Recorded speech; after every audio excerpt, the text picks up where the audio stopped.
모압 사람들의 역사는 논란의 여지가 있는 방식으로 시작되었으며 어두운 사건들로 가득합니다. 소돔과 고모라가 멸망한 후 아브라함의 조카 롯은 자신이 인류의 마지막 생존자 중 한 명이라고 믿고 산속 동굴에 피신했습니다. 이 고립된 상태에서 그의 딸들은 그들의 혈통이 끊길 것을 두려워하여 롯에게 술을 먹여 근친 상간을 했습니다. 이 관계에서 모압과 베남미가 태어났으며 각각 모압 사람들과 암몬 사람들의 시조가 되었습니다. 이 어두운 시작은 두 민족의 운명을 결정지었으며 그들의 기원에 대한 오명을 남기고 이스라엘 사람들과의 미래 관계에 영향을 미쳤습니다. 모압 사람들의 근친상간 기원은 그들을 도덕적으로 이스라엘 사람들과 분리시켰을 뿐만 아니라 두 민족 사이에 내재된 긴장을 야기했습니다. 모압 사람들이 롯의 후손이고 이스라엘 사람들이 아브라함의 후손임에도 불구하고 이 복잡한 관계는 세월이 흐르면서 가까워졌다가 다시 갈등으로 치닫곤 했습니다. 성경 이야기들은 이 모호함을 포착하고 있으며 모압을 때로는 동맹국으로 때로는 적으로 묘사하며 그들의 기원의 불확실성과 이스라엘 사람들과의 상호작용에 미친 영향을 반영합니다. 그들의 창립을 둘러싼 논쟁은 모압 사람들을 종종 이웃에게 거부당하고 의심받는 민족으로 만들었습니다. 그러나 이로 인해 그들은 탄력적인 정체성을 발전시켜야 했으며 전략적이고 비옥한 지역에서 번영하기 위한 방법을 찾으며 상당한 외부 위협에도 불구하고 고집스러운 독립성을 유지하려 했습니다. 소돔과 고모라의 멸망은 성경에 기록된 가장 대재앙적인 사건 중 하나로 깊이 타락한 문명들의 종말을 의미합니다. 타락한 가운데에서도 의인이었던 롯은 신성한 멸망에서 벗어나 가족과 함께 안전한 곳으로 이끌렸습니다. 그러나 신의 심판이 인류를 전멸시켰다는 두려움이 롯과 그의 딸들을 동굴로 피신하게 했으며 세상과의 고립을 자초했습니다. 절망과 고독의 이 상황에서 롯의 딸들은 그들의 혈통을 보존하기 위해 계획을 세웠습니다. 결혼할 남자가 지구상에 더 이상 없다고 믿고 그들은 아버지를 취하게 하고 자녀를 임신하기로 결심했습니다. 이 행위는 비난받을 만했지만 그들의 눈에는 가문과 인류의 연속성을 보장하기 위한 절박한 시도로 보였습니다. 이렇게 해서 모압과 베남미가 태어나 성경 역사에서 중요한 역할을 할 두 민족의 운명을 결정지었습니다. 롯의 피난처는 안정과 보존의 장소여야 했지만 깊은 도덕적 딜레마의 발상지가 되었습니다. 소돔과 고모라의 멸망과 그 후의 모압과 베남미의 출생은 위기 속에서 인간 도덕의 취약성을 상징할 뿐만 아니라 절망적인 행위가 어떻게 지속적이고 복잡한 유산을 낳을 수 있는지를 보여줍니다. 롯과 그의 딸들 간의 근친상간으로 인해 모압과 암몬이 생겨났으며 이들은 이스라엘과의 불안정한 관계를 가진 두 민족의 기초를 세웠습니다. 성경은 맏아들 모압이 모압 사람들의 조상이 되었고 베남미는 암몬 사람들의 조상이 되었다고 전합니다. 이 두 민족은 도덕적으로 비난받을 만한 행위로 태어났지만 서로 다른 시기에 지역 강국이 되어 이스라엘의 중요한 적수로 등장했습니다. 모압과 암몬의 탄생 이야기는 그들의 기원의 논란을 강조할 뿐만 아니라 후손들과 이스라엘 사람들 간의 갈등을 예고합니다. 이러한 긴장은 문화적, 종교적, 정치적 차이뿐만 아니라 그들의 기원의 오명으로 인해 더욱 악화되었습니다. 특히 모압 사람들은 그들의 기원뿐만 아니라 인간 희생과 외국 신들의 숭배를 포함한 종교적 관행으로 인해 이스라엘 사람들로부터 경멸을 받았습니다. 그럼에도 불구하고 모압 사람들은 비옥한 땅과 상업적 능력을 활용하여 지역에서 영향력 있는 민족으로 자리 잡았습니다. 이 이중성에 동시에 경멸받고 두려워하는 애은 모압 사람들과 그 이웃들, 특히 이스라엘과의 관계를 특징지으며 지역 역사에 중요한 영향을 미쳤습니다. 모압 사람들을 탄생시킨 금지된 관계는 그들과 이스라엘 이웃들 모두에게 지속적인 결과를 남겼습니다. 이 논란의 출생으로부터 일련의 갈등과 불안정한 동맹이 발생하여 두 민족의 역사를 특징짓게 되었습니다. 한편 모압은 종종 불순한 기원과 비난받을 종교적 관행을 가진 민족으로 여겨졌고 이스라엘은 이웃의 문화적 영향력 속에서 자신의 정체성을 유지하려 애썼습니다. 모압 사람들은 한 번 이상 이스라엘의 동맹국이자 적이었습니다. 지리적 근접성과 혈연은 불신과 갈등을 막기에 충분하지 않았습니다. 이러한 갈등은 모압 사람들의 주요 신인 크모스 숭배와 같이 이스라엘 사람들이 혐오한 관행들로 인해 더욱 악화되었습니다. 게다가 모압과 암몬을 탄생시킨 근친상간은 이 상호작용의 배경에 항상 존재하며 수세대에 걸쳐 편견과 적대를 불러일으켰습니다. 이 금지된 관계는 단순한 고립된 사건이 아니라 수세기 동안 이 민족들 간의 권력 역학과 문화적 인식을 형성한 중요한 이정표였습니다. 사해 동쪽에 위치한 모압의 땅은 매우 비옥하고 전략적으로 중요한 지역이었습니다. 해발 약 1000m의 높은 고원지대에 위치한 모압은 농업과 군사 방어에 유리한 지리적 특징을 가지고 있었습니다. 비옥한 땅은 곡물 재배, 포도 재배, 가축 사육을 기반으로 한 경제 발전을 가능하게 하여 모압을 무역의 중심지이자 당시의 지역 강국으로 만들었습니다. 모압은 자연적 이점을 활용하여 번영했을 뿐만 아니라 다른 지역과 상업적, 문화적 연결을 확립하여 영향력을 확대했습니다. 상대적으로 고립된 상태에도 불구하고 모압은 다양한 민족들, 특히 이스라엘 사람들 사이에서 상품과 지식 교환의 전략적 요점이 되었습니다. 그러나 이러한 교류는 또한 모압의 번영이 이웃들의 탐욕과 적대를 불러일으키면서 긴장을 초래했습니다. 모압의 전략적 위치는 또한 다른 민족들과 특히 이스라엘과의 지속적인 갈등을 의미했습니다.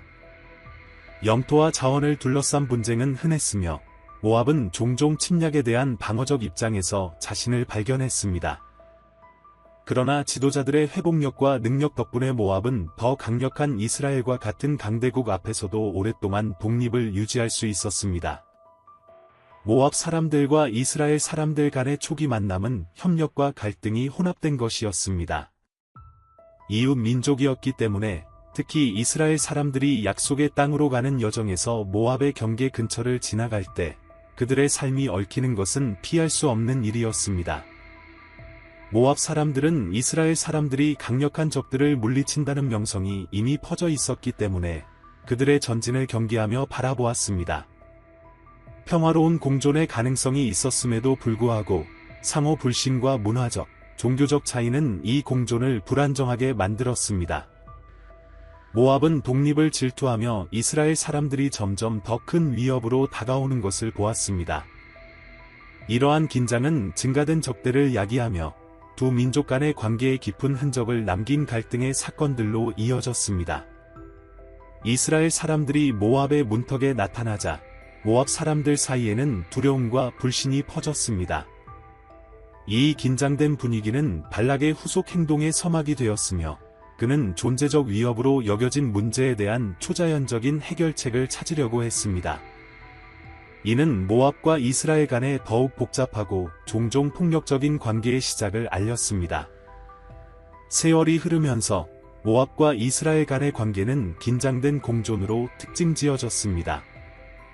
때때로 두 민족은 평화롭게 공존하며 상품과 지식을 교환할 수 있었습니다. 이 무역은 모압이 귀중한 농업 자원을 가지고 있었고 이스라엘이 제품과 기술을 제공할 수 있었기 때문에 두 민족 모두에게 중요했습니다. 그러나 이 공존은 결코 완전히 갈등에서 자유로울 수 없었습니다. 두 민족 간의 긴장은 영토 분쟁과 종교적 신념의 차이로 인해 악화되었습니다. 아브라함의 하나님을 숭배하는 이스라엘 사람들은 모압 사람들이 숭배하는 크모스와 다른 이교신들을 경멸했습니다. 이 근본적인 차이는 불신을 야기하며 때로는 공개적인 갈등으로 이어졌습니다. 게다가 지리적 근접성은 특히 자원이 부족하거나 위기가 닥쳤을 때 마찰의 가능성을 증가시켰습니다. 이러한 갈등은 군사적일 뿐만 아니라 문화적이고 영적이기도 했습니다. 모압 사람들과 이스라엘 사람들은 여러 측면에서 자신들을 라이벌로 여기며 이러한 경쟁은 전장에서의 전투와 서로의 문화를 영적, 문화적으로 영향을 주려는 시도에서 나타났습니다. 이러한 지속적인 긴장은 두 민족의 역사를 형성하는 데 기여했으며 각 민족이 자신들의 정체성을 확립하고 다른 민족에 맞서 자신의 이익을 보호하려 했습니다. 모압의 종교는 가나안 신앙과 그들 고유의 관행이 혼합된 복잡한 것이었으며 크모스는 모압 사람들의 주된 신으로 숭배되었습니다. 크모스는 전쟁과 다산의 신으로 여겨졌으며 극단적인 경우에는 인신공양도 포함한 희생이 그에게 바쳐졌습니다.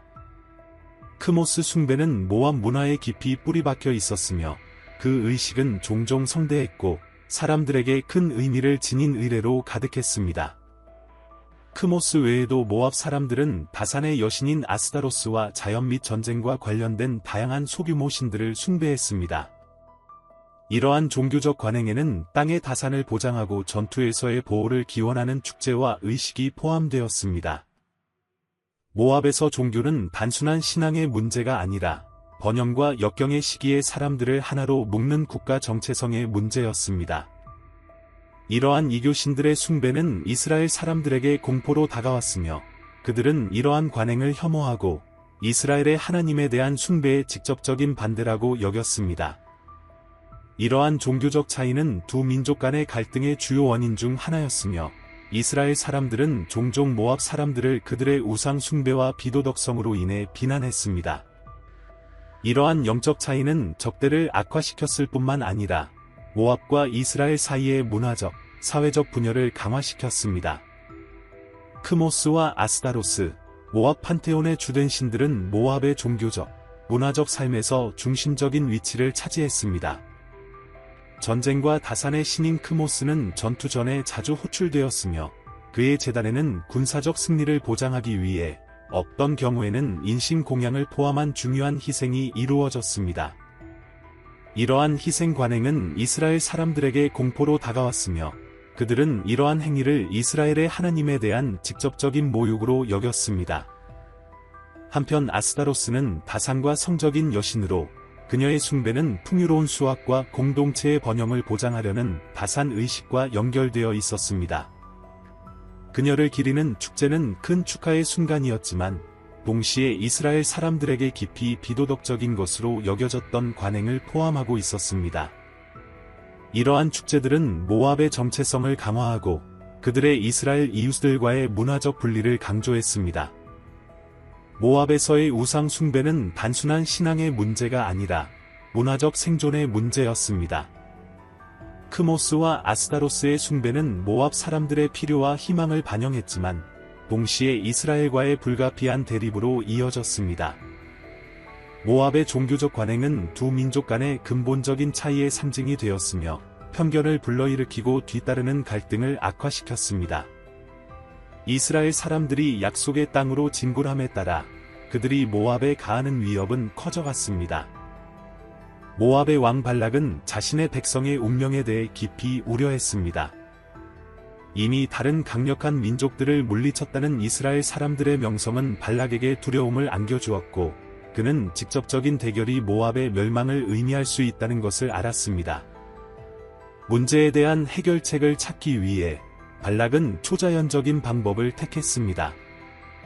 그는 효율적인 축복과 저주로 유명한 예언자 발람을 데려오도록 사신을 보냈습니다. 발락은 발람이 발언한 저주를 통해 이스라엘 사람들을 약화시키고 모압을 멸망해서 구할 수 있기를 희망했습니다. 그러나 발락의 계획은 예상대로 전개되지 않았으며 운명을 조작하려는 그의 시도는 예상치 못한 결과를 초래했습니다. 발락과 발람의 이야기는 모압 왕의 절망의 깊이와 모압과 이스라엘 간의 관계의 복잡성을 드러냅니다. 존재적 위협에 직면했을 때도 발락은 그의 백성을 보호하기 위해 가능한 모든 수단을 사용하려 했습니다. 그러나 이 행동은 헛된 것으로 판명되었으며 신성한 설계는 아무리 절박하더라도 인간의 이익에 의해 변경될 수 없음을 보여주었습니다. 이스라엘 사람들로부터 그의 왕국을 구하기 위해 절박해진 발락 왕은 발람의 도움을 요청했습니다. 발람은 그의 축복과 저주의 정확성으로 인해 명성이 자자한 예언자였습니다. 발락은 발람이 이스라엘 사람들을 저주하도록 설득할 수 있다면 모압의 안전을 보장할 수 있을 만큼 그들을 약화시킬 수 있을 것이라고 믿었습니다. 이를 위해 그는 사신들을 선물과 큰 명예를 약속하며 보내어 예언자를 설득하려 했습니다. 그러나 발람은 평범한 예언자가 아니었습니다. 그가 제공받은 부와 명예에 유혹되었음에도 불구하고 그는 그의 충성이 신성한 의지에 있어야 한다는 것을 알고 있었습니다. 발락의 요청에 대해 신에게 물었을 때 그는 분명한 금지를 받았습니다. 그는 이스라엘 사람들을 저주해서는 안 됩니다. 왜냐하면 그들은 축복받은 백성이기 때문입니다. 그럼에도 불구하고 발람은 망설였으며 그의 야망은 그를 신성한 명령을 배반할 뻔하게 만들었습니다. 발락과 발람 사이의 초자연적 상담은 성경 내러티브에서 중요한 순간이 되었으며 인간의 욕망과 신성한 의지 간의 긴장을 강조했습니다. 모압을 보호하려는 발락의 결의는 신의 권능과 주권을 과소평가한 것이었으며 신성한 설계를 조작하려는 그의 시도는 좌절되고 말았습니다. 이 이야기는 신의 의지에 반하려는 시도가 얼마나 헛된 것인지를 상기시키며 어떠한 의도나 상황의 압력에도 불구하고 결코 성공할 수 없음을 보여줍니다. 발락의 고집에도 불구하고 발람은 이스라엘 사람들을 저주할 수 없었습니다. 대신 그는 저주를 발언하려 할 때마다 신은 그의 입에 축복의 말을 넣었습니다. 이스라엘 백성의 진영을 내려다볼 수 있는 높은 곳에서 발람은 이스라엘 백성의 번영과 신성한 보호를 찬양하는 말을 발언했습니다. 발람이 발언한 축복의 강력함 앞에서 그의 계획이 무너지는 것을 보며 모압 왕 발락의 좌절감은 커져갔습니다. 이스라엘 사람들의 운명을 조작할 수 없게 되자 발락은 무력함과 배신감을 느꼈지만 발람은 그가 단지 신의 의지를 따르고 있다고 설명했습니다. 발락이 원하던 저주를 얻지 못한 실패는 그의 군사 전략뿐만 아니라 지도자로서의 사기와 권위에 있어서도 치명적인 타격이었습니다. 이 사건은 이스라엘 사람들이 신이 선택하고 보호하는 백성이라는 생각을 강화했으며 신의 허락 없이 인간이나 초자연적 힘이 그들에 맞서 이길 수 없다는 것을 보여주었습니다. 비록 예상치 못했더라도 발람의 축복은 모든 민족에 대한 신의 주권과 인간이 그것을 벗어나려는 시도에도 불구하고 그의 계획의 불가피성을 증명하는 증거가 되었습니다. 발락이 이스라엘 사람들을 저주하는 데 실패한 후 모압과 이스라엘 간의 관계는 유혹과 우상 숭배로 특징지어진 새로운 장에 접어들었습니다.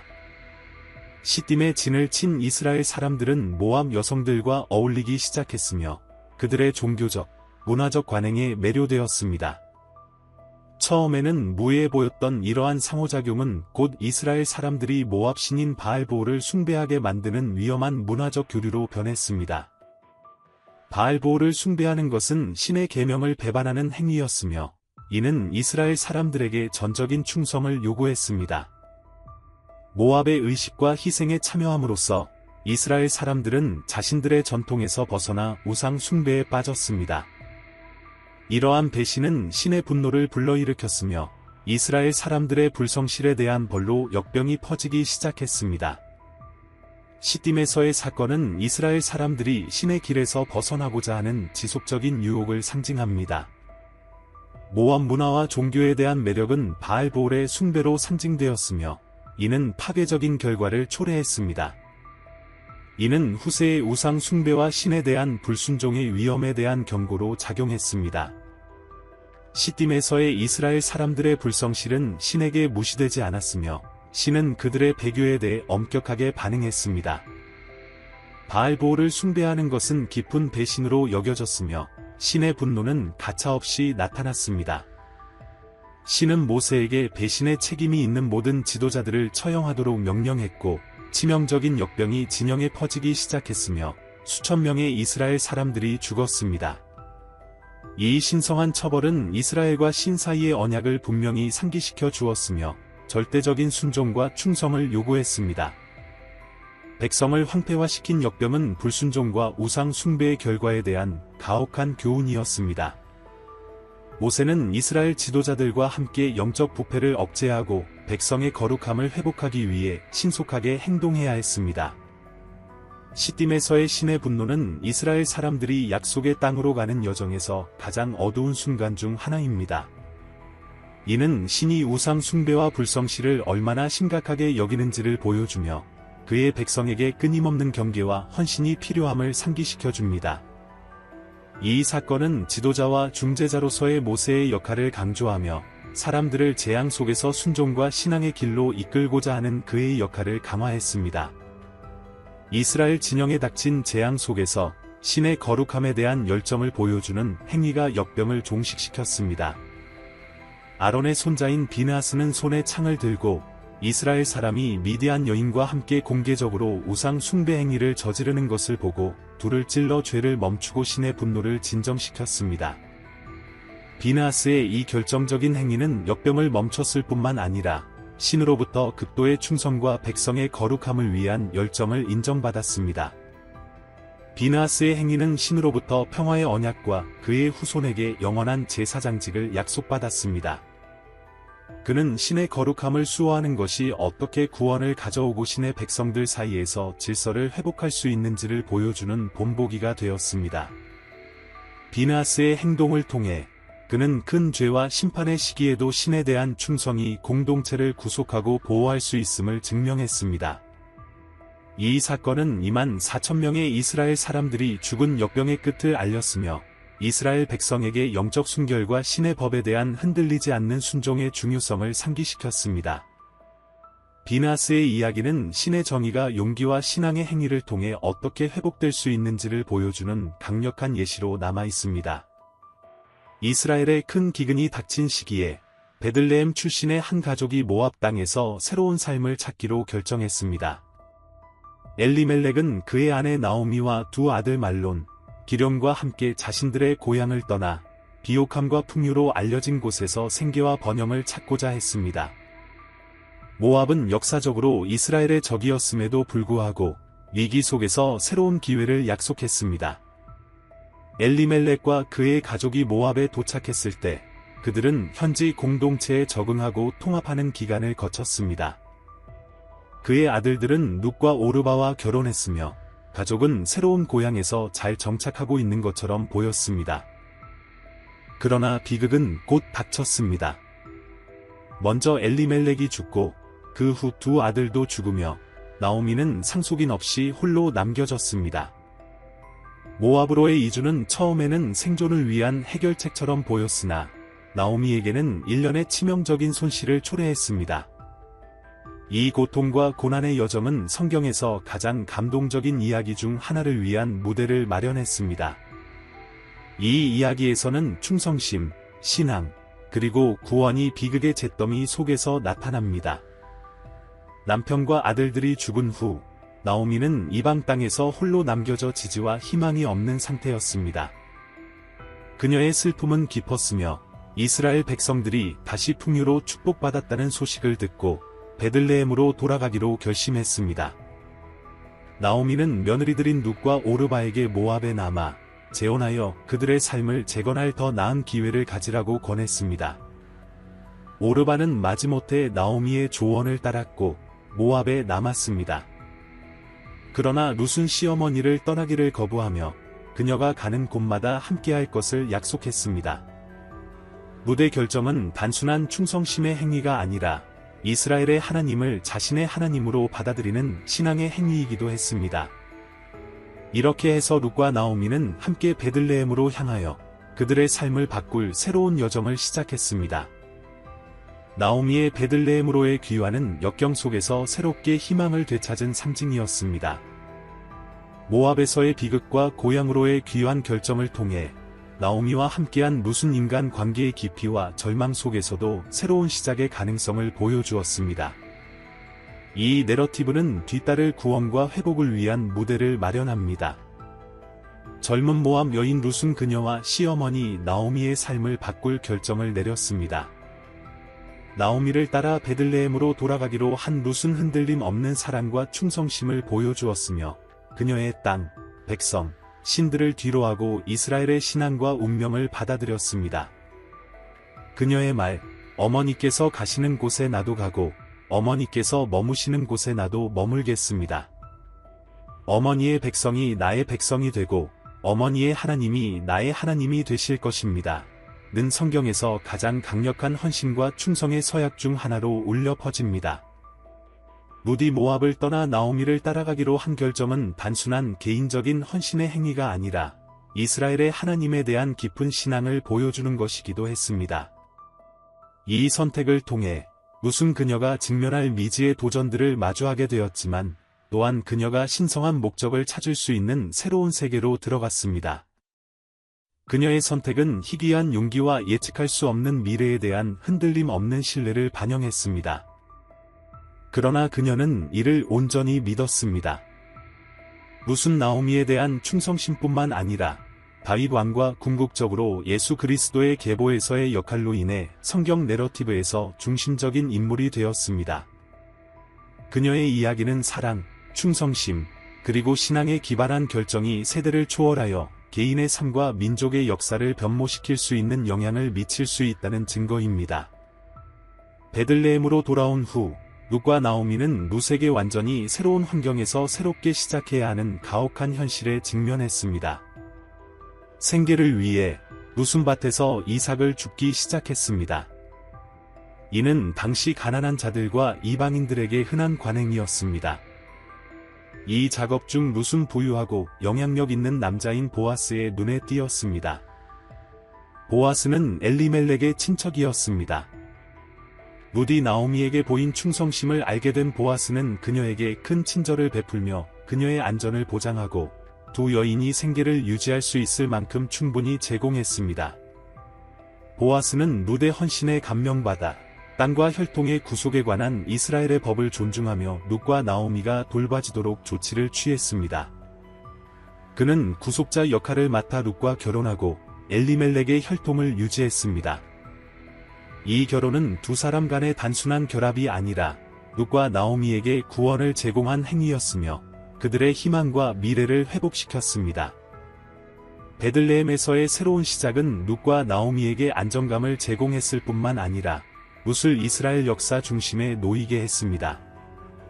그녀는 모압 여인으로 다윗 왕의 증조모가 되었으며 어떻게 신성한 은혜와 선미가 예기치 않은 개인들과 가능성이 적은 상황을 통해 일할 수 있는지를 강조했습니다. 룻과 보아스의 이야기는 구속의 사랑과 신에 대한 충성심의 힘을 보여주는 증거입니다. 모압은 에글론의 통치하에 이스라엘 사람들의 희생을 통해 특히 강력한 힘과 권력을 누렸습니다. 에글론은 교활하고 전제적인 왕으로 묘사되었으며 이스라엘을 복속시키고 무거운 조공을 강요하여 그들을 자신의 통제 아래 두었습니다. 이 억압의 기간은 이스라엘 자원의 착취로 특징지어졌으며 이는 모압을 풍요롭게 하고 에글론의 권력을 강화하는 데 사용되었습니다. 에글론은 그의 요새를 여리고에 세웠으며 이 도시는 모압의 권력과 이스라엘의 굴욕을 상징했습니다. 이스라엘 사람들의 고통으로 얻은 사치품들로 장식된 에글론의 궁전은 두 민족 간의 권력 불균형을 반영했습니다. 에글론의 통치는 이스라엘이 무거운 조공의 짐과 자유의 상실을 견뎌야 했던 시기를 대표했습니다. 그러나 에글론의 부상은 역사의 흐름을 바꿀 이스라엘의 영웅에 의해 도전받게 됩니다. 에글론 하이 억압 시대는 어둠 속에서도 희망과 저항이 나타날 수 있음을 보여주는 해방과 구원을 위한 서막이 되었습니다. 에글론의 폭군적 통치는 베냐민 지파의 사람인 에웃에 의해 종결되었습니다. 에웃은 왼손잡이였으며 에글론에게 매년 조공을 바치도록 선택되었습니다. 그러나 그는 모압의 멍에로부터 이스라엘을 해방시키려는 비밀 계획을 세웠습니다. 에웃은 그의 오른쪽 허벅지에 양날검을 숨겨두고 에글론의 경비를 무사히 통과할 수 있었습니다. 모압 왕과의 사적인 면담 중 에웃은 순간을 포착하고 기술과 정밀함으로 에글론을 찔러 즉시 죽였습니다. 검은 너무 깊이 박혀 왕의 몸 속으로 사라졌습니다. 이 행위 후 에웃은 탈출에 성공하여 이스라엘로 돌아왔으며 모압에 맞서 일어나라고 백성들에게 외쳤습니다. 그의 지도하에 이스라엘 사람들은 모압 사람들을 물리치고 억압으로부터 해방되었습니다. 에웃의 이야기는 용기와 전략이 어떻게 민족의 운명을 바꿀 수 있는지를 보여줍니다. 그의 용감한 행위는 이스라엘의 자유를 가져왔을 뿐만 아니라 강력한 억압자 앞에서도 교활함과 결단력이 승리할 수 있음을 증명했습니다. 에웃은 영웅이 되었으며 그의 승리는 이스라엘의 독립의 새로운 시대의 시작을 알렸습니다. 다윗의 통치하에 이스라엘은 지역에서 군사 강국이 되었으며 한때 에글론 하에 이스라엘을 지배했던 모압은 이제 권력의 균형에서 반대편에 서게 되었습니다.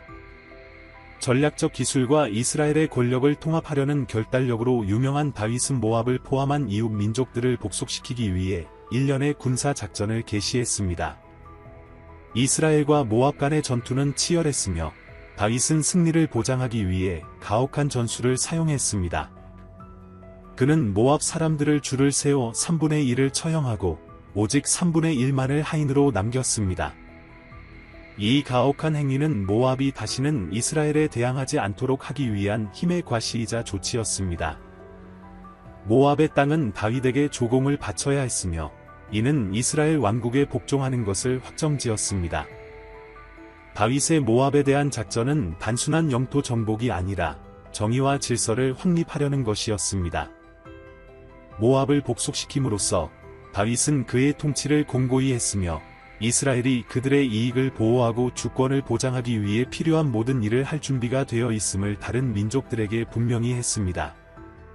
이 복속은 지역 역사에 지속적인 영향을 미쳤으며 세대에 걸쳐 모압과 이스라엘 간의 관계를 형성하는 데 기여했습니다. 솔로몬 왕의 죽음과 이스라엘 왕국의 분열로 인해 모압은 독립을 되찾을 기회를 보았습니다. 솔로몬의 통치 동안 모압은 복속된 상태로 남아 조공을 바쳐야 했습니다. 그러나 솔로몬의 죽음 이후 이스라엘의 내부 약화는 모압 사람들이 그들의 왕 메사에 의해 이끌려 이스라엘의 지배의 반란을 일으키고 그들에게 강요된 멍에를 벗어날 수 있도록 했습니다. 모압의 반란은 성공적이었으며 그들은 자치를 재확립하고 그들의 땅을 되찾으며 그들의 운명을 다시 장악할 수 있었습니다. 모압의 독립은 갱신과 재건의 시기를 가져왔으며 왕국은 지역에서 그들의 방어를 강화하고 권력을 통합하려고 노력했습니다. 이스라엘과 다른 이웃 민족들로부터의 지속적인 갈등 위협에도 불구하고 모압은 그들의 자치에 대한 결의를 굳게 유지했습니다. 그러나 이 독립의 시기는 도전이 없었던 것은 아닙니다. 모압은 적대적인 연합과 재복속 시도에 직면해야 했지만 이스라엘에 대한 저항의 기억은 모압 사람들의 자부심과 결의를 불러일으켰습니다. 모압의 독립회복은 역경에도 불구하고 그들의 정체성과 자유를 유지하기 위해 싸운 민족의 끈기를 상징합니다. 새롭게 얻은 독립을 유지하기 위해 모압은 암몬 사람들과 같은 지역의 다른 민족들과 여러 연합에 참여했습니다. 이러한 연합은 주로 그들이 직면한 공동의 위협, 특히 이스라엘로부터의 위협에 대응하기 위해 형성되었습니다. 그러나 이러한 연합은 항상 안정적이거나 성공적이지 않았으며 종종 배신과 불신으로 특징지어졌습니다. 모압과 그 이웃들 간의 연합은 필요성과 편의에 의해 형성되었습니다. 이스라엘의 침략과 같은 공동의 위협에 직면했을 때 이 민족들은 저항하기 위해 연합했습니다. 그러나 신뢰의 부족과 상충하는 이익은 종종 이러한 연합의 효과를 약화시켰습니다. 배신은 드물지 않았으며 민족들은 개별적인 이득을 추구하거나 완전한 파괴를 피하기 위해 그들의 연합을 포기하곤 했습니다. 모압과 그 이웃들 간의 복잡한 관계는 충성도가 종종 생존을 위해 희생된 당시의 정치적 불안정을 반영했습니다. 모압의 연합과 배신의 역사는 외교 관계의 취약성을 강조하며 전쟁과 정복의 압력 하에서 얼마나 빨리 붕괴될 수 있는지를 보여줍니다. 그러나 또한 이는 이러한 위험한 물살을 항해하며 불안정한 정치적 풍경에서 그들의 위치를 유지하려는 모압의 회복력을 보여줍니다. 이사야와 예레미야 선지자는 성경에서 가장 중요한 인물들 중 두 사람으로 그들은 모압의 교만과 우상 숭배로 인해 그들의 파괴를 예언했습니다. 이사야는 그의 책 15장과 16장에서 모압에게 닥칠 고통을 생생하게 묘사합니다. 그는 파괴된 도시들, 땅에 울려 퍼지는 고통의 외침, 절망에 빠져 산으로 도망가지만 고통과 불행을 만날 것이라고 말합니다. 예레미야도 그의 48장에서 모압에 대한 예언을 하며 그들의 요새의 몰락과 그들의 사람들의 굴욕을 강조합니다. 그는 모압의 도시들이 파괴되고 그 주민들이 유배될 것이라고 예언했습니다. 예레미야의 예언은 분명했습니다. 모압은 그들의 우상에 대한 신뢰와 신의 주권을 인정하지 않은 대가를 치르게 될 것입니다. 이스라엘에 도전하기 위해 자주 그들을 이끌었던 모압의 교만은 그들의 파멸로 이어질 것입니다. 이사야와 예레미야의 예언은 교만과 우상 숭배의 위험에 대한 엄중한 경고로 작용합니다. 그들은 신성한 정의와 그분의 길에서 벗어난 민족들에 대한 신의 심판의 불가피성을 강조합니다.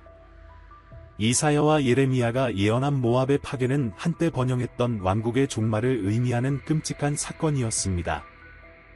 그들의 도시의 파괴와 그들의 백성의 굴욕은 교만, 우상 숭배, 신의 의지에 대한 불순종의 오랜 세월의 정점이었습니다.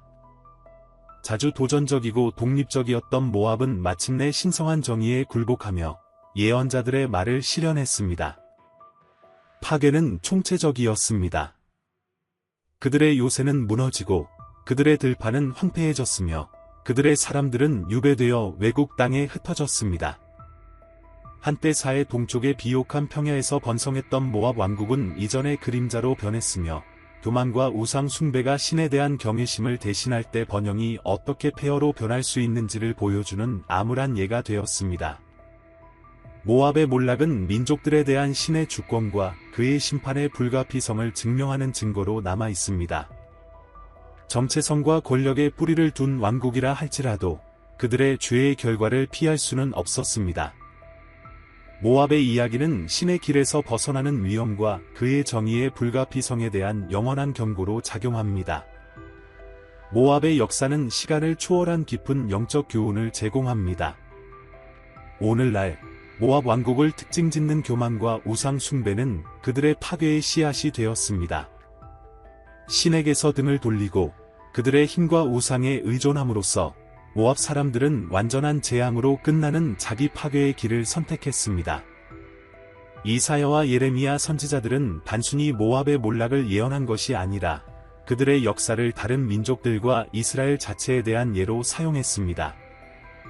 그들은 겸손, 신에 대한 순종, 그리고 그의 말씀에 대한 충성심의 중요성을 강조했습니다. 번영의 시기에는 아무리 매력적으로 보일지라도 우상 숭배는 결국 파멸로 이어지며 신에 대한 복종을 막는 교만은 몰락으로 이어집니다. 이러한 영적 교훈은 모압에게만 국한된 것이 아니라 신의 주권을 무시하는 어느 민족이나 개인에게도 적용될 수 있습니다. 모압의 역사는 아무리 강력하거나 번영할지라도 진정한 안정과 평화는 신에 대한 순종과 경외심의 삶에서만 찾을 수 있음을 상기시킵니다. 논란의 여지가 있는 기원에서부터 최종 파괴에 이르기까지 모압의 역사를 돌아보며 우리는 모든 상황에서 신에 대한 겸손과 충성의 중요성을 상기하게 됩니다. 무기한으로 번영할 수 있었던 모압 왕국은 신의 의지에 복종하는 대신 그들의 힘과 우상에 의존했기 때문에 몰락했습니다. 그들의 비극과 실수는 교만과 자기 충분성의 위험을 보여주는 강력한 증거로 작용합니다. 그러나 모압의 몰락 속에서도 희망의 메시지가 있습니다. 무대 이야기, 모압 여인이지만 신을 따르기로 선택하고 다윗 왕과 궁극적으로 예수 그리스도의 계보의 일부가 된 이야기는 신앙과 충성의 길을 선택하는 사람들에게 구원이 항상 가능하다는 것을 보여줍니다. 모압의 이야기는 우리 자신의 삶을 돌아보고 우리의 약점을 인식하며 창조주와 더 깊고 진실된 관계를 추구하도록 초대합니다. 이 내러티브를 마치면서 우리는 신의 정의가 확실하고 불가피하다는 것을 상기하게 되며 신의 사랑과 자비가 항상 우리 손이 닿는 곳에 있음을 깨닫게 됩니다. 진정한 위대함과 안전은 신의 손에 모든 민족과 사람들의 운명을 쥐고 계신 그분께 겸손, 순종, 그리고 충성으로 표시된 삶을 사는 데 있습니다.